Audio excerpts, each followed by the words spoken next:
Olá, cafezinhos e cafezinhas! Tudo bem com vocês? Deixa eu arrumar aqui para ver se fica melhor assim. Tá, eu acredito que sim, que estamos bem. Então vamos começar. Bom, como vocês já devem ter visto aí na thumbnail desse vídeo e aqui embaixo também no título, hoje eu vou falar sobre o dia que eu descobri que eu estava namorando com um psicopata. Então, se você acredita que esse tema pode trazer algum gatilho para você, eu convido você, por favor, a se retirar desse vídeo.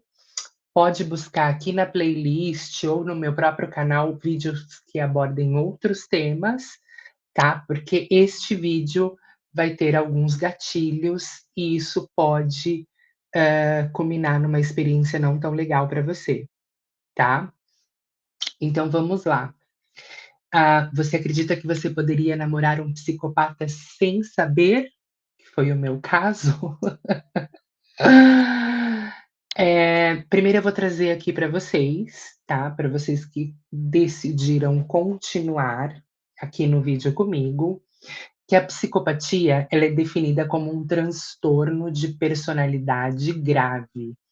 Então ela é marcada por um padrão persistente de um comportamento antissocial e até um desvio de caráter. Grava bem essa palavra, tá? Desvio de caráter. As suas principais características incluem ausência de empatia ou remorso, ou seja, é uma pessoa que vai ver que você tá ali se debatendo ou que você caiu no chão, tá com a perna fraturada ali com os ossos expostos e ele vai estar olhando para sua cara e vai estar rindo. Ele também, como segundo ponto, tem uma frieza emocional, ou seja, nada do que você disser ou fizer vai conseguir trazer alguma coisa boa para essa pessoa. Porque emocionalmente eles são bem distantes da gente, tá? O terceiro tópico vai abordar manipulação e narcisismo, tá? Que a gente vai discorrer esses itens aqui, um pouquinho melhor para vocês.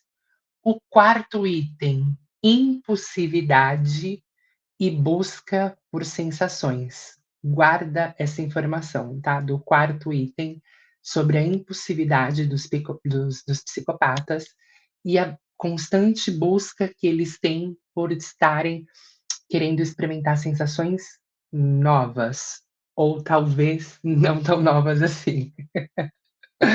O quinto item, a falta de culpa por atos cruéis. Então, gente, é assim, você vai viver, se você tiver, em um relacionamento com um psicopata, ou pelo menos se você tiver já passado por isso, você vai conseguir perceber que ele, vai oscilar, né, é como se também fosse uma questão de bipolaridade, então vai ter momentos em que ele está muito romântico com você, e vai ter momentos em que ele está muito frio, distante, fazendo tratamento de silêncio e tudo mais. E quando ele está lá nessa posição em que ele se distancia para que você comece a correr atrás dele, eles são muito cruéis.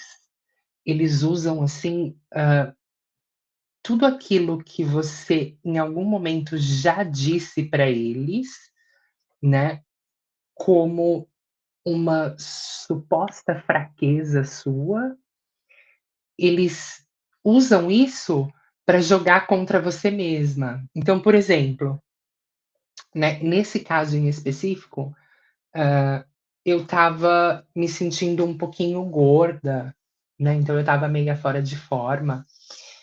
E eu tinha feito um tratamento no Brasil para, eu esqueci o nome, gente, aquele negócio que você põe na barriga para congelar a gordura. Eu tinha feito as sessões daquele negócio e a minha barriga ficou toda roxa, foi horrível. Criolipólise. Então eu tinha feito criolipólise, porque eu estava me sen não sei, eu estava me sentindo muito mal com o meu corpo. E sempre quando ele estava nesse ponto em que ele se afastava e aplicava, essa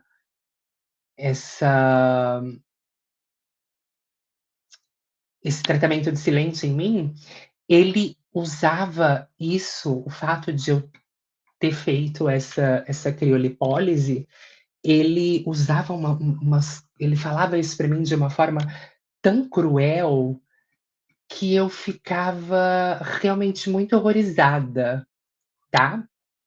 E aí 3, 6. O sexto ponto e o último dessa lista que eu trago aqui para vocês é um egocentrismo extremo, tá? Então você vai observar se você tiver em um relacionamento tóxico ou em um relacionamento com um psicopata, um narcisista, uma pessoa que tem algum desses probleminhas de personalidade, você vai observar que eles, normalmente conseguem deturpar tudo o que você falou, isso também vira tudo fica tudo contra você mesmo, e o mundo parece que está sempre girando em volta do umbigo deles. Então, assim, por exemplo, se você falar assim: "Ai, eu não quero sair hoje, porque, não sei, tá chovendo e eu não tô me sentindo muito bem". Ele vai virar depois, em um determinado momento para você e vai falar: "Ah, mas aquele dia que eu queria sair, você não quis sair comigo, porque estava chovendo, então provavelmente você tinha alguma coisa para fazer". Eles deturpam as coisas de uma maneira que você fica presa, enredada ali naquele relacionamento, né. E aqui, agora, eu vou trazer para vocês alguns sinais que não sei, eu em algum determinado momento, eu parei para me questionar o porquê o que estava acontecendo. Então, para ser mais específico, eu vou contar para vocês, eu vou abrir para vocês, como eu descobri que a pessoa que eu estava tinha um transtorno, de personalidade ou uma psicopatia, um transtorno da mente, né, lembrando que, assim, eu não sou da área de psicologia, eu nunca estudei psicologia, tá. Minhas formações foram sempre ligadas na área computacional, então, eh, eu não tenho propriedade para diagnosticar ninguém, mas tudo o que eu estou falando me serviu para que eu, depois de muito tempo e depois de repetir esta situação por várias vezes na minha vida, conseguisse encontrar o porquê eu estava atraindo determinado tipo de homem e o que faziam com que esses, vampiros, se é que a gente pode dizer assim, conseguissem sempre me ver como uma vítima para eles, né. Então, para eu conseguir chegar na compreensão de que eu estava em um relacionamento abusivo, eu fui no Google, vou contar para vocês como foi. Eu estava um dia em casa, e aí ele tinha me mandado uma mensagem. E nessa mensagem, claramente, ele estava me falando uma mentira, assim, muito discrepante. Então, tipo, ele falou assim: "Ai, o céu tá amarelo agora, então eu não vou conseguir sair de casa". E aí eu peguei e fui olhar o céu, eu falei: "O céu tá amarelo?". Olhei de novo, falei: "Não, tem alguma coisa que não tá batendo". E eu já tinha percebido isso durante o nosso relacionamento, que em outras vezes ele falava umas mentiras muito absurdas mesmo. Então eu peguei e abri o Google, tá, na época a gente ainda não tinha, o ChatGPT, que ajuda a gente em tantas coisas no dia de hoje. Naquela época a gente recorria quase tudo, né, ou pelo menos acho que 90% das nossas dúvidas, a gente ia lá no Google e digitava no Google, né. Existe alguma doença, eu me lembro que eu fiz essa busca, existe alguma doença em que a pessoa precisa mentir constantemente? E aí pedi para o Google buscar. E eu me lembro que o Google trouxe como um primeiro resultado. Ah tá, é só um ventinho. Eu me lembro que o Google me trouxe como um primeiro resultado uma matéria falando sobre mitomaníacos, que são pessoas que têm, o hábito, né, ou o vício, eles são viciados em mentir, em contar mentiras para as pessoas. E aí eu comecei a ler, ler, ler muito sobre isso, porque afinal a gente estava todo mundo trancado em casa, né, naquele efeito de que a pandemia trouxe pra gente, todo mundo trancafiado dentro de casa, sem muitas coisas para fazer. Eu comecei a ficar adicta, comecei a ficar viciada ali em ler aquele fórum que era a página do Quora. E aí eu comecei a ler, ler, ler, ler, ler sobre mitomaníacos, e eu me lembro que em uma das respostas tinha, a resposta de um terapeuta, um psicólogo terapeuta, que dizia que a mitomania, nem sempre, mas em algumas vezes, por muitas vezes, está associada com algum outro transtorno de personalidade. Então, a mitomania é só um dos, como que ele dizia?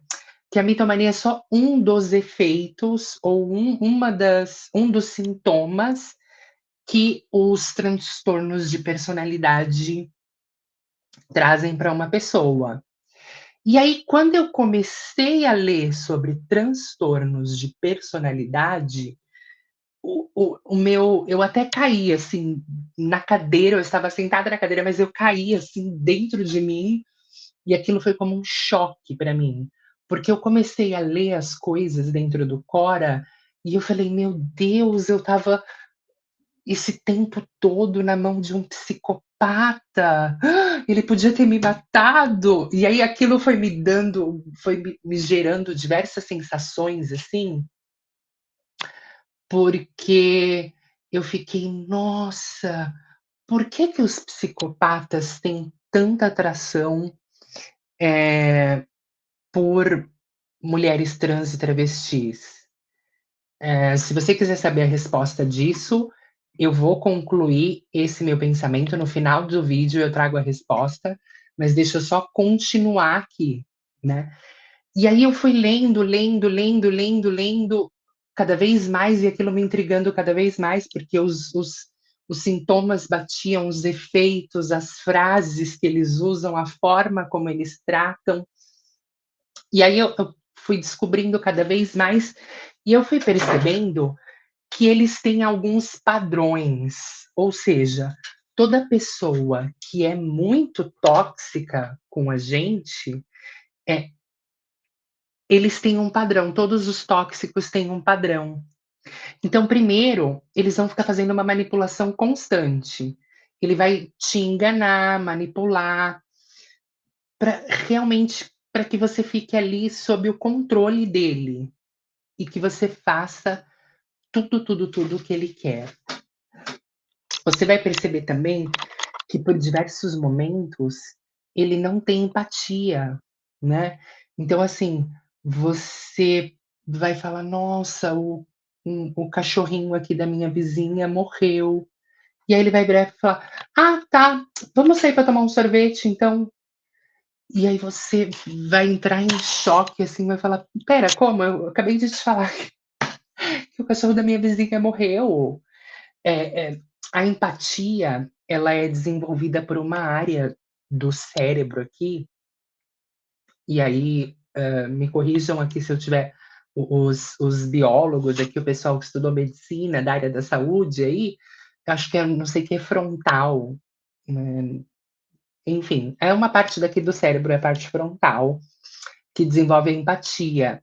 Essas pessoas que sofrem desses transtornos de personalidade, eles não conseguem desenvolver essa parte. Então eles realmente não conseguem compreender ou se importar com os sentimentos de uma pessoa normal, né. Eles também vão ter um encanto superficial. Então, assim, no começo do relacionamento, quando você começar a se relacionar com eles, eh, eu já preciso adiantar aqui, tá, um psicopata, um narcisista, ele nunca se aproxima de uma pessoa que não tenha algo do qual ele enxergue como um benefício, tá. Então, muita atenção aqui, que fique bem claro isso já para a gente conseguir seguir para os próximos passos.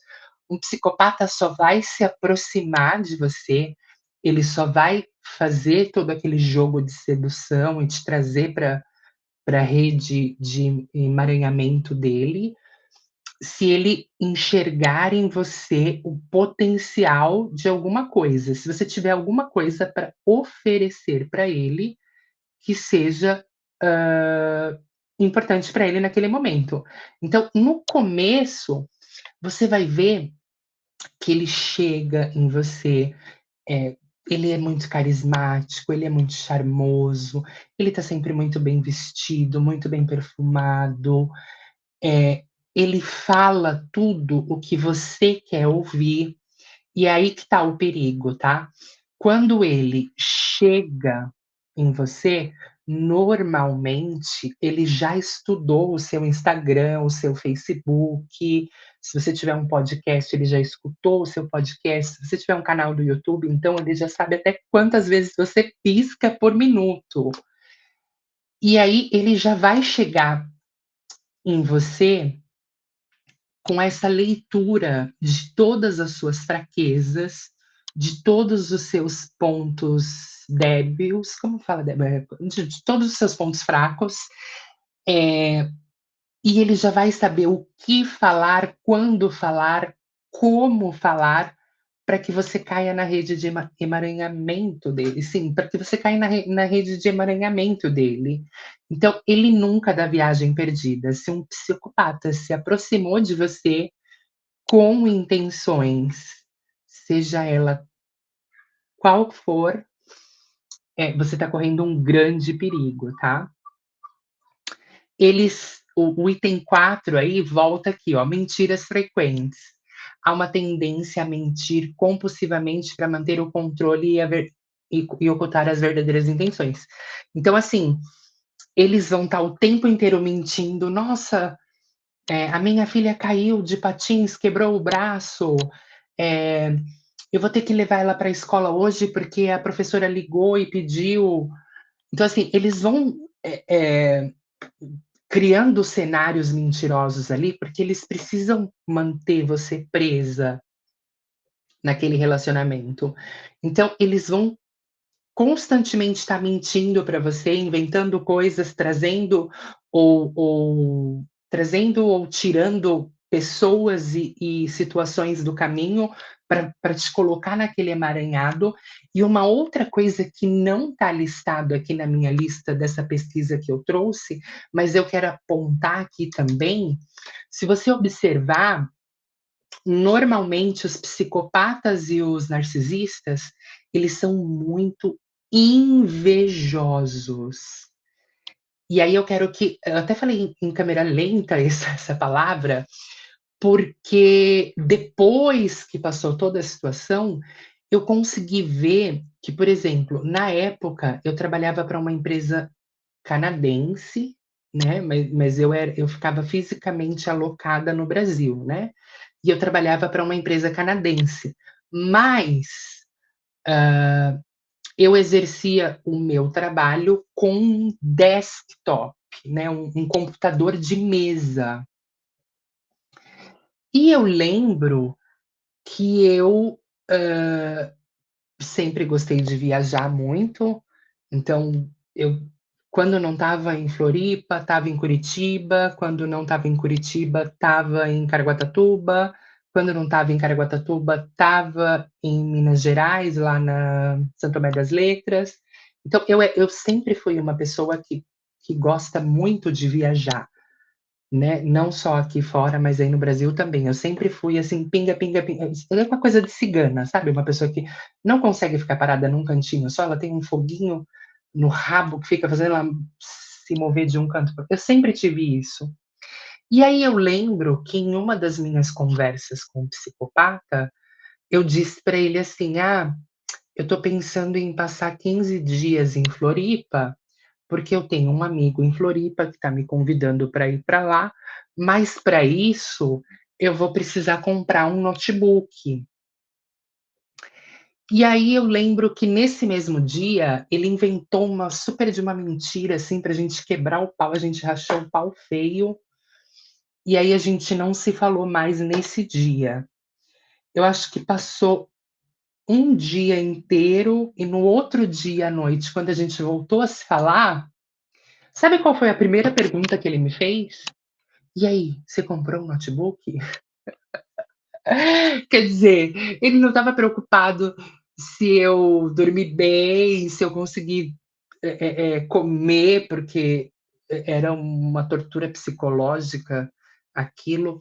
Eu lembro que a primeira pergunta que ele fez, quando ele me ligou, foi: "E aí, você comprou um notebook?"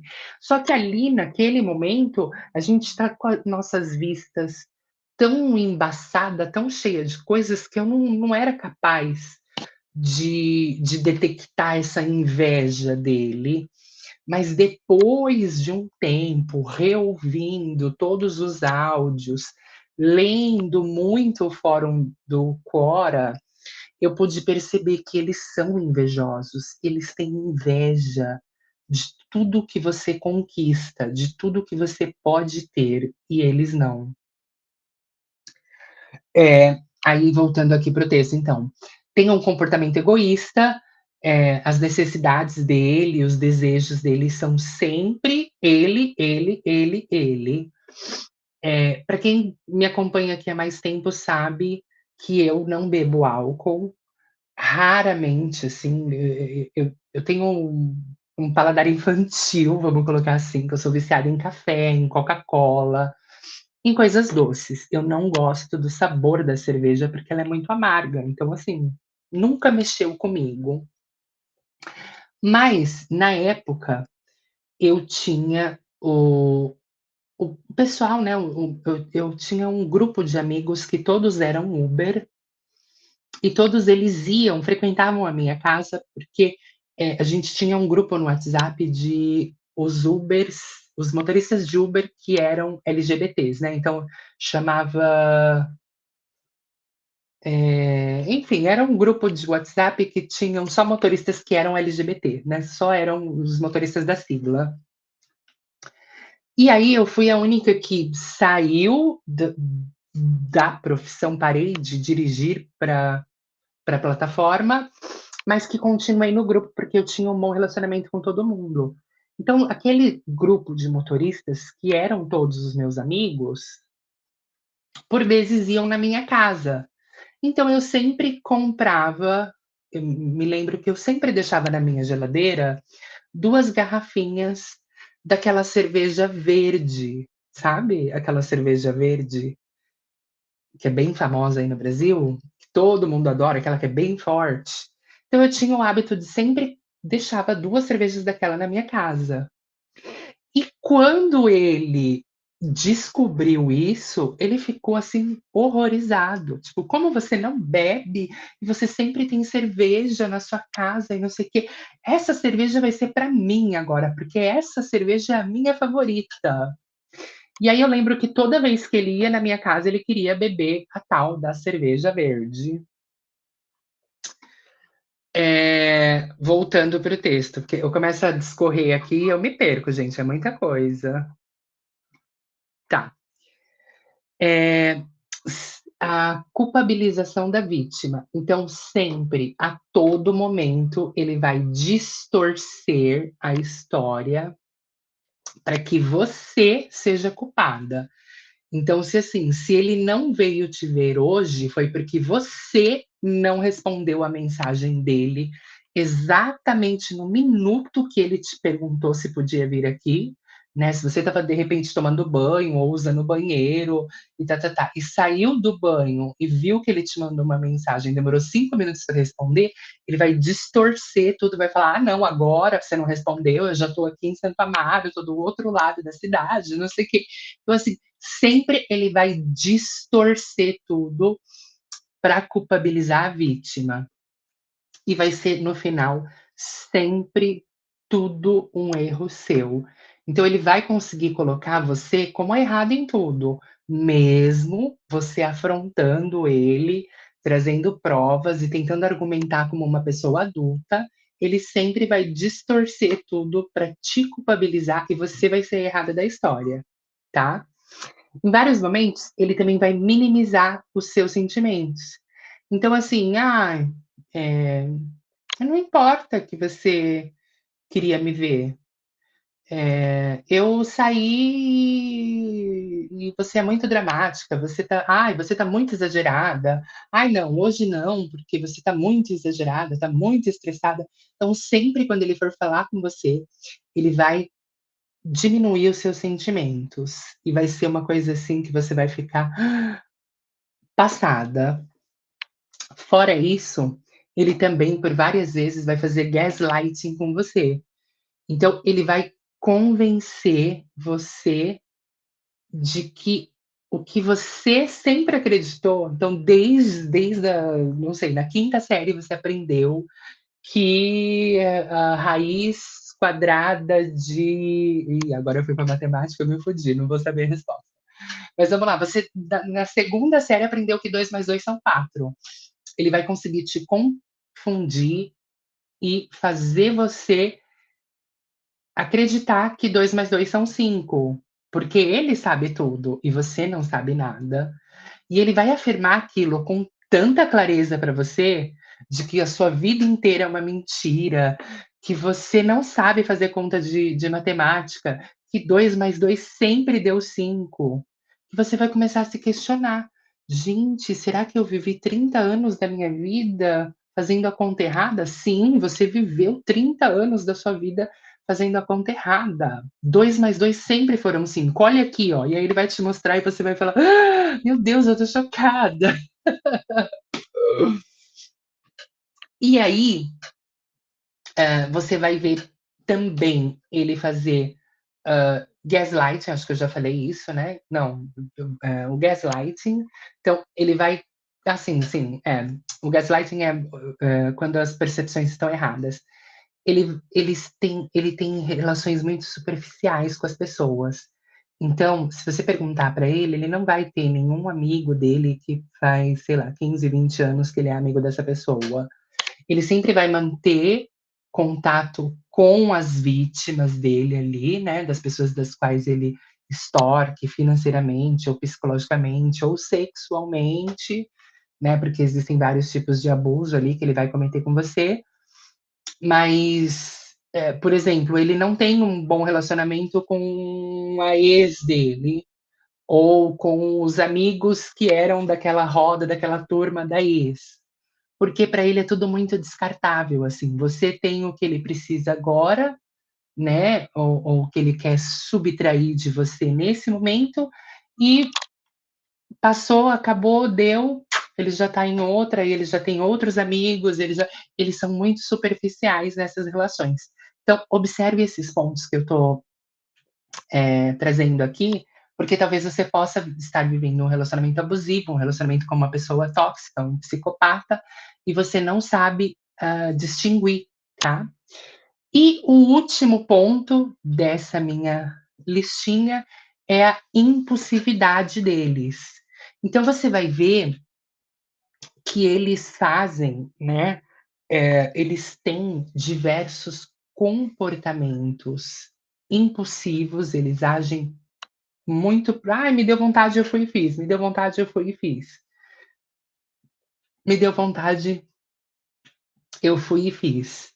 E que se você tentar contrariar algumas das coisas que ele vai sugerir para você, ele por vezes fica até um pouco agressivo, sabe.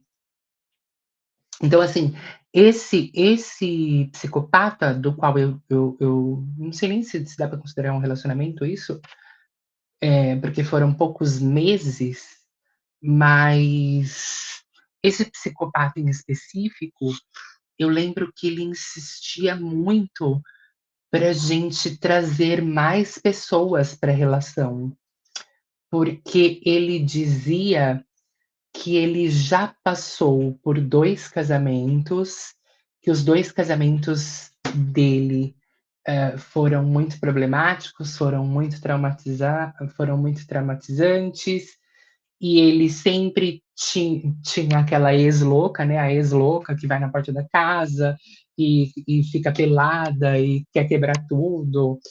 Então ele sempre tem uma ex louca, gente. Isso também é um dos pontos para vocês tomarem cuidado, que você pode estar se relacionando com um psicopata. Um psicopata sempre tem uma ex que é louca. A ex que quer acabar com a vida dele, que agora foi na polícia, pediu pensão, colocou uma ordem de alejamento, como fala isso? Uma ordem de alejamento, gente?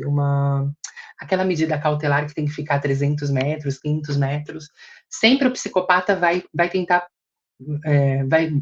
falar isso para você, porque provavelmente ele ameaçou de morte a outra pessoa, tentou agredir e tudo mais, e a pessoa foi na polícia e pediu a ordem de alejamento, a ordem de distanciamento, justamente porque eles fazem isso mesmo, tá? Eu lembro que o meu, assim, no final ele me mandava áudios simulando que estava dando tiro nas portas, nas paredes, que estava louco, que estava com um revólver que ia vir me matar, que eles são bem psicopatas, eles são bem, bem perturbados. E, e aí, voltando lá naquele ponto de trás, né, para a gente conseguir concluir o pensamento aqui do vídeo, é que eu disse para vocês sobre a impulsividade e busca por sensações, que ele sempre tentava, ele sempre sugestionava que se nós trouxéssemos mais pessoas para a relação, isso ia ficar muito melhor tanto para mim quanto para ele. E aí agora eu vou voltar naquele ponto para responder aquela questão que eu deixei pendente lá no meio do vídeo, que foi que eu disse por que que as travestis são tão cobiçadas ou elas são tanto alvo de psicopatas, narcisistas e pessoas que têm esses tipos de transtorno. Primeiro, todo psicopata, todo narcisista, toda pessoa que tem esse transtorno de personalidade, essas coisas, eles na sua grande maioria, tá, e aí eu não vou afirmar 100% porque eu não conheço 100%, mas eu conheço muitos, porque eu já passei, já rodei na mão de muitos, e eu posso te dizer que a maioria deles é bissexual não assumido. Então, ele se atrai tanto por homem quanto por mulher, porque na realidade eles não conseguem amar de verdade uma pessoa, né, como com eles é tudo muito supérfluo, né, ele não vai conseguir ter uma conexão verdadeira com você, então tanto faz se você é homem, se você é mulher, se você é metá-metá ou se você é a junção dos 2 como a travesti, né, que é a junção de tudo que o homem tem com tudo que a mulher tem. Será que eu podia estar falando isso aqui? Enfim, agora já foi. Mas aí, por que que as travestis caem tanto na mão deles? Porque eles consideram justamente que a travesti é a junção de tudo que o homem tem com tudo que a mulher tem. E aí, a gente acaba se tornando um símbolo, um objeto de desejo, é como se fosse um amuleto para eles. Eles podem transitar facilmente entre homens, mulheres e travestis, porque aí eles eu não sei, pelo menos para mim parecia que era como se fosse uma escada, sabe. Ah, eu comecei com mulheres, depois eu experimentei homens, e aí agora eu tô na travesti, que é um degrau acima, ou não sei, eu não consegui entender exatamente isso. Mas aí lá no fórum eu via que um dos pontos muito fortes de discussão lá no fórum do Quora era se eles realmente eram bissexuais, porque como eles não conseguem desenvolver, conectar com a pessoa, ter um sentimento original, então não dá para falar que ele é heterossexual ou heteroafetivo, porque ele não desenvolve afeto por ninguém. E aí eu vi, assim, tipo, uma enxurrada de comentários que a maioria deles sai tanto com homem quanto com mulher. E por a travesti ser um mix, né, uma mescla de um homem com uma mulher, para eles é como se fosse assim: "Ah, eu preciso de todos, de todas as eu preciso explorar todos os gêneros", vamos colocar assim aqui, e a travesti é o que mescla os 2, ou seja, ele considera como se fosse ele fosse ganhando pontos, assim: "Ah, eu saí com mulher, 10 pontos, eu saí com homem, 10 pontos, agora eu saí com a travesti, juntei 30 pontos". Dá pra ele trocar a telecena por dá pra ele trocar a telecena por um pirulito ou uma garrafa de tubaína. E aí é isso, pessoal. Então, assim, eu espero que eu tenha conseguido passar aqui de uma forma bem dinâmica e didática para vocês, como eu descobri que eu estava vivendo um relacionamento tóxico com um psicopata. Se você tiver também, passando por essa situação, não se esqueça de buscar nesse fórum Quora, eu vou deixar aqui embaixo no link da vou deixar aqui na descrição do vídeo, o link para você ir ler as minhas reportagens no Quora, tá, e ler as minhas publicações lá no fórum do Quora. Lá nesse espaço específico de narcisistas e psicopatas e pessoas que têm transtorno de personalidade, você vai encontrar muita informação relevante para você ler e para você começar a despertar, porque o melhor processo é quando você desperta disso, você consegue se desvencilhar desses psicopatas. Depois que eu me libertei desse primeiro e eu comecei a analisar esses padrões de comportamento e tudo mais, eu pude perceber que ele não foi o primeiro psicopata que passou na minha vida, e aí caí naquela naquela fase de compreender que eu já tinha vivido outros relacionamentos com outros psicopatas e por isso que esses padrões sempre se repetiam. E depois disso, eu, graças a Deus, agora conhecendo todos os sintomas, todos os padrões, todos os comportamentos repetitivos deles, eu consigo só de olhar para um, né, na maioria dos casos, ou pelo menos na forma em que ele aborda ou na forma em que ele tenta chegar para mim, eu já consegui hoje em dia, depois de muito, muito, muito sofrer na mão desses lixo, eu já consegui eu olho ou vejo uma frase que ele me manda que é meio estranha, eu já: esse eu não quero nem passar perto", e ó, saio correndo para as colinas. Então, eu espero que esse vídeo tenha ajudado vocês. Se você tiver alguma sugestão de conteúdo, não se esqueça de fazer um comentário aqui no canal. Um beijo, a gente se vê no próximo. Até amanhã. Tchau, tchau. Não se esquece de